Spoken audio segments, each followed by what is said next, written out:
வணக்கம் வணக்கம் நண்பர்களே. ஒரு முக்கியமான விஷயத்த நான் சொல்லாத விட்டேன்.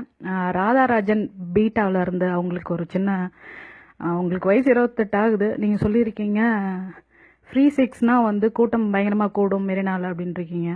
அதான் ஃப்ரீ செக்ஸ்னா கூட தான் நிறைய கூட்டம் கூடும்னு சொல்லியிருக்கீங்க.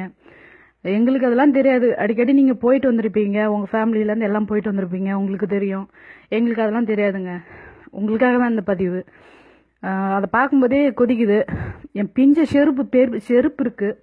எங்கேயாவது உன்னை நேரில் பார்த்தா பிஞ்ச செருப்பாலே உன் மயிரை இழுத்து போட்டு மூக்குலே 4 குத்து குத்தணும் போல எனக்கு வர வரைக்கும். நீ என்னடி அப்படிப்பட்ட ஒரு உணர்ச்சியா இந்த நாட்டில் இருந்துட்டு நீ எவ்வளோ சாப்பிட்ருப்ப. இந்த நீ பொசிஷனுக்கு இப்போ நீ வாயை திறந்து பேசுகிற இந்த பொசிஷனுக்கு நீ வந்திருக்கிறதே இந்த மண்ணில் சாப்பிட்டு வளர்ந்ததுனால தாண்டி. நீ எப்படி பாரம்பரியமாக இருந்திருப்ப. இந்த மண்ணில் உட்காந்துக்கிட்டு நீ சேலை கட்டிக்கிட்டு ஒரு ஜாக்கெட் ஒன்றை போட்டுட்டு உட்காந்து பேசுறியே, என்ன சொல்றது? உன்னெல்லாம் போடுற என் மேல நான் உன்னை பார்க்கணும். நான் என்னை எப்படியாவது அவளெல்லாம் என் கண்ணில் காமிக்கணும். நான் அவளுக்கு எவ்வளோ திமிரு இருந்தா ஃப்ரீ செக்ஸ்னா வருவாங்களா?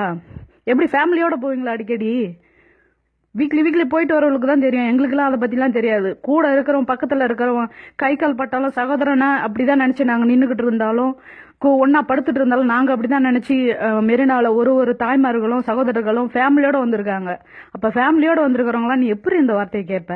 உனக்கு வயசு 68 ஆகுது. இவ்வளோ நாள் உன்னை விட்டு வச்சதே பெரிய விஷயம். நீ அன்னைக்கு பேட்டியில் பேசும்போதே தெரியும். வச்சுண்டு போயிண்டுன்னும் போதே உன் மூக்கை குத்தி உடச்சிருக்கணும். உனக்கு எவ்வளோ சிம்முறி உனக்கு. அந்த வார்த்தை எவ்வளோ கேவலமான வார்த்தை. இந்த வயசுக்கு உன் வாயிலேருந்து வருது. இது பேன் பண்ணக்கூடாதா?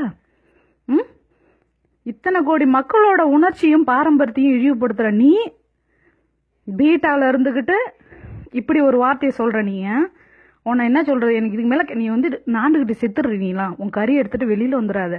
கொலை வெறி இருக்கானுங்க. நான் என்னை விட விட்டு என்னோட சகோதரன்கள் அவ்வளோ வெறியில இருக்கானுங்க. இந்த வார்த்தை நீ சொன்னது எல்லாரையும் இழிவுபடுத்துற மாதிரி அந்த வார்த்தையை சொல்ற. சோறு தண்ணி இல்லாத மூளைக்கு உட்காந்துட்டு தாய்மார்கள் வயிற்றுல குழந்தையோடையும் போராடிட்டு இருக்கு. நீங்க சாதாரணமா சொல்லிட்டு இருக்க செக்ஸுக்காக உட்காந்துட்டு இருக்கானுங்க ரோட்ல. அதுக்கு இடம் பொருள் இருக்குடி. உன்ன மாதிரி ஆளுங்களுக்கு தான் அது ஒரு ரூம்ல உட்காந்துட்டு பேசுற பாரு, உனக்கு தான் அது செட் ஆகும். அவளை போய் சேர்ற மாதிரி இந்த வீடியோ கொஞ்சம் தயவு செஞ்சு எல்லாரும் ஷேர் பண்ணி விடுங்க. நாண்டுகிட்டு செத்துடுறி. முதல்ல உன் ஃபேமிலி இருக்கிற அவளுங்களை போட்டோ எல்லாம் போடு. பேருக்கு நீ பொது கூட்டத்தில் மட்டும் சாரி கட்டிட்டு உட்காரியா, இல்லை எப்படி வெளியில போகும்போதெல்லாம் இப்படிதான் போவியா? நாங்கள் சொல்றோம். நாங்கள் எல்லாம் ஒட்டுமொத்த தமிழர்களும் நாங்கள் சொல்றோம். போ ஃப்ரீ செக்ஸ்க்குன்னா நீ போயிடுவ போல இருக்கு இந்த வயசுலயும். அவ பேரு என்ன? ராதா. நான் ஃபர்ஸ்டே சொல்லியிருக்கேன் அவ பேரு. அவ பேரை கூட எனக்கு மெமரியில் இல்லை.